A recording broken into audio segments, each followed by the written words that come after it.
सभी को प्रणाम। डे 104 हमारी भावी पीढ़ी और उसका नवनिर्माण। आज का शीर्षक है बच्चों को आत्महीनता के दोष से बचाएं। यानी बच्चों के अंदर कुंठा की भावना न आने दे, हीनता की भावना न आने दे, उनकी आत्मविश्वास को ना गिरने दे, उनके अंदर की प्रतिष्ठा और मान सम्मान को जगाएं, बढ़ाते चले जाएं, उनके अंदर सद्गुणों को हम जगाएं एक अभिभावक के रूप में। क्योंकि बच्चे हम पे डिपेंड रहते हैं और खास करके 6 साल की उम्र तक बच्चा माँ के सानिध्य में अधिक से अधिक रहता है। तो माँ को इसलिए जन्मदात्री के साथ साथ निर्मात्री भी बोला जाता है। इसी में आगे देखते हैं क्या बताया जा रहा है। कई बच्चे हर दृष्टि से सुयोग्य होते हुए भी आत्महीनता के शिकार हो जाते हैं और अपनी प्रतिभा से हाथ धो बैठते हैं। ऐसे अपने बच्चों के साथ तो नहीं हो रहा है। इसके संबंध में अभिभावकों और अध्यापकों को समुचित ध्यान रखना चाहिए। मनोवैज्ञानिकों एवं मनःचिकित्सकों ने किए गए अपने विभिन्न सर्वेक्षणों और अध्ययनों के आधार पर निष्कर्ष निकाला है कि अधिकांश स्थितियों में हीनता दोष के शिकार वही बच्चे होते हैं जिन्हें बचपन में भरपूर लाड़ प्यार, स्नेह और आत्मीयता नहीं मिल पाती। उनका कहना है कि यदि श्रेष्ठता की दिशा में प्रोत्साहित किया जा सके तो उनका आत्मविश्वास जागृत होता है। प्रशंसा पाकर वे अपने से बड़ों का आदर करना सीखते हैं। बच्चों के प्रति बढ़ती गई ईमानदारी उन्हें न्यायप्रिय बनाती है। साथ ही अपनी अच्छी बातें को मान्यता मिलती देखकर गर्व का अनुभव करते और आगे वैसा ही क्रम बनाए रखने का प्रयत्न करते हैं। मित्रता और सहृदयता का व्यवहार उन्हें सर्वाधिक पसंद होता है। इससे उनके आसपास के परिकर में स्नेह सौजन्य का वातावरण विनिर्मित होता है। मनोवेत्ताओं के अनुसार आगे चलकर जीवन संघर्ष से जूझने और उस पर विजय प्राप्त करने में बचपन में दिया गया उचित प्यार और प्रोत्साहन महत्वपूर्ण भूमिका निभाता है। तब वे बिना किसी मनःचिकित्सक के भी अपने सुदृढ़ आत्मविश्वास एवं पुरुषार्थ से प्रगति के मार्ग में आए अवरोधों से टक्कर लेने और उन्हें निरस्त करने में समर्थ होते हैं। और कहा भी जाता है कि अगर दुनिया का सबसे बड़ा बल जो है, धन बल, बाहुबल से भी बड़ा अगर कोई बल है तो वो है आत्मबल। क्योंकि आत्मबल एक ऐसी चीज़ है, एक ऐसी हथियार है जिसके बल पर हम सभी अभावों को, विपरीत परिस्थितियों से हम टक्कर ले सकते हैं।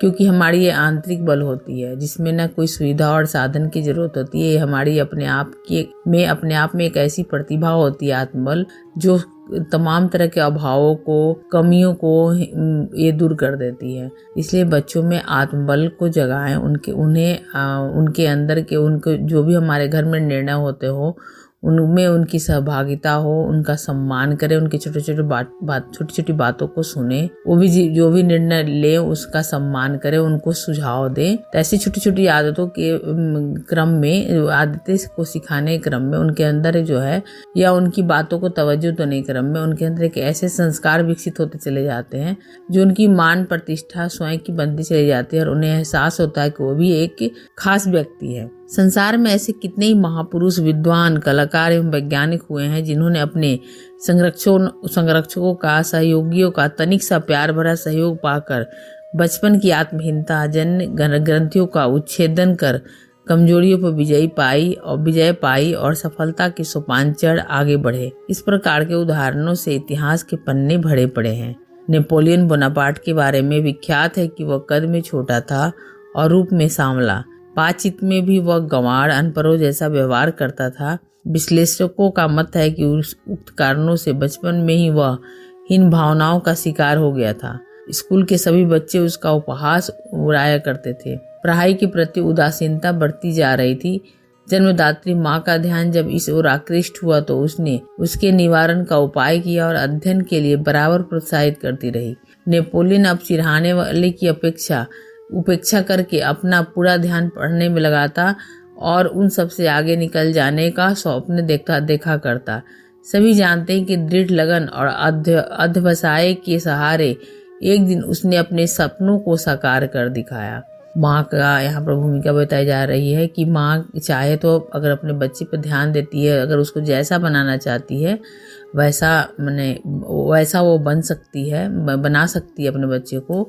और इसी क्रम में एक एग्जाम्पल मैं भी देना चाहूँगी कि जैसे ही मेरी बेटी जो अभी इस बार 10th का एग्ज़ाम देने वाली है, वो भी अभी लॉकडाउन में पढ़ाई में के क्रम में पिछड़ गई थी।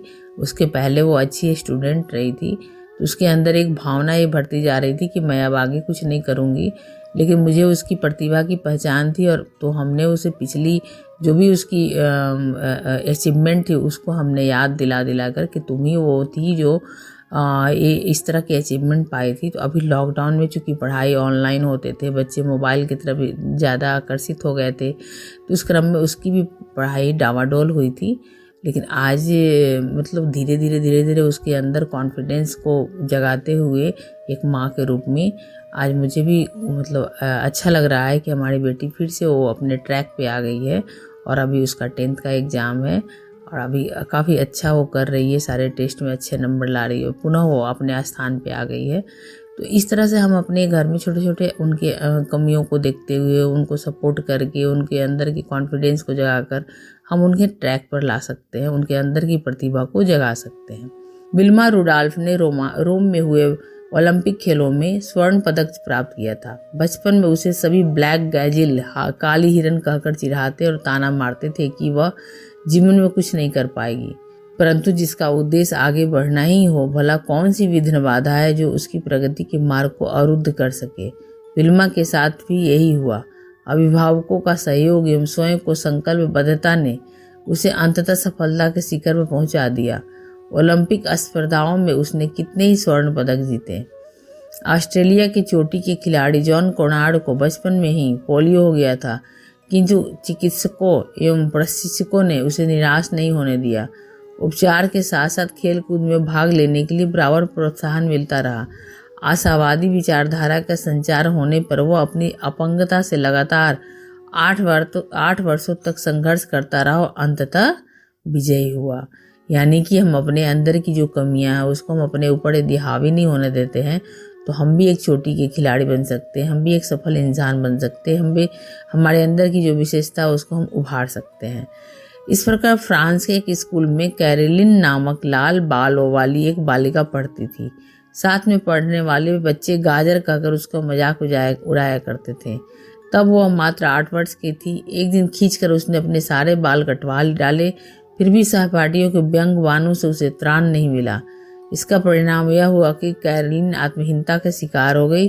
धीरे धीरे स्मरण शक्ति भी कमजोर पड़ने लगी।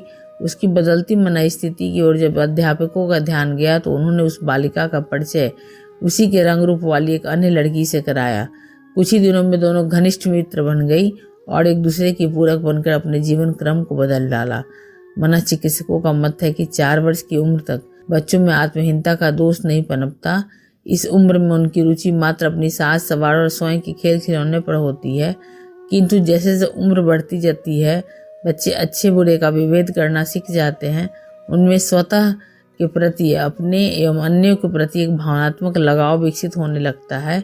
संतुलित मार्गदर्शन और प्यार न मिलने पर वे अपने को उपेक्षित महसूस करने लगते हैं और धीरे धीरे आत्महीनता का शिकार बन जाते हैं। बच्चों के लिए घातक स्थिति है जिसका दुष्परिणाम जीवन में उन्हें अविकसित एवं अनगढ़ता के रूप में भुगतना पड़ता है। यानी कि बच्चे को आत्महीनता के दोष से हमें बचाना है तो उनके अंदर हम आत्महीनता को पनपने ही न दें और उनकी जैसे जैसे उनका उम्र बढ़ते चले जाते हैं उनके अंदर की जो भावनाएं हैं वो हिलोड़े लेने लगते हैं, उनके अंदर की महत्वाकांक्षाएं जगने लगते हैं, उनके भी स्वप्न होते हैं, उस हिसाब से वो चलना शुरू करते हैं, आगे बढ़ना शुरू करते हैं। लेकिन वो कहाँ कहाँ डगमगाएंगे, कैसी कैसी विपरीत परिस्थितियाँ आएंगी, उनसे कैसे उन्हें जूझना है, उनको अपने आत्मबल को कैसे बरकरार रखना है, हम एक अभिभावक के रूप में उनके अंदर की आत्मज्योति को जगाएं, क्योंकि आत्मबल से बड़ा कोई बड़ा बल नहीं है और आत्मबल जब जहाँ है तो वहाँ सभी बल को प्राप्त किया जा सकता है और इसके आगे कोई भी हमारे अभाव, जो भी हमारे अंदर की कमियां हैं वो हावी नहीं हो सकती हैं। आत्मबल एक ऐसे सद्गुण है। तो हम बच्चों को आत्महीनता के दोष बचाते हुए अपने अभिभावक के रूप में महत्वपूर्ण उत्तरदायित्व को निभाएं, ऐसी उम्मीद है। सभी को धन्यवाद।